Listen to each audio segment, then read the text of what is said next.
सनम बैठ के काने छिए हम हरदम। दिले तू हमरा गई दिल में जखम, दिले तू हमरा गई दिल में जखम। जहिया से ससुरा तू गेलही सनम बैठ के काने छिए हम हरदम। जहिया से ससुरा तू गेलही सनम बैठ के काने छिए हम हरदम।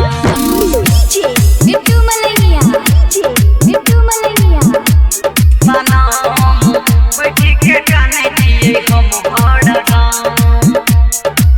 दिले तू हमरा दिल में जखम। संग जे के जाना तो हो खैने रही क्रिया, छोट हमरा दिलही ताहू दिल के भितरिया।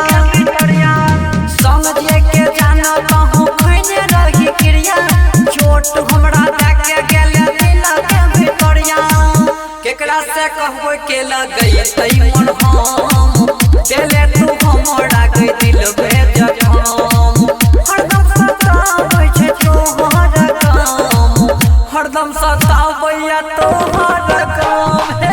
जहिया से ससुरा तू गेलही सनम बैठ के काने छिए हम हरदम। जहिया से ससुरा तू गेलही सनम बैठ के काने छिए हम हरदम।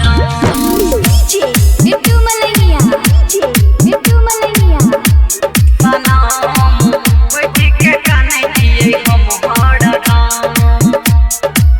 दिले तू हमरा दिल में जखम। कोना के कठोर भेले हमर दिल जानी, राइटर से खड़के तू खाली बढ़ले परेशानी। कोना के कठोर भेले हमर दिल जानी, राइटर से खड़के तू खाली बढ़ले परेशानी।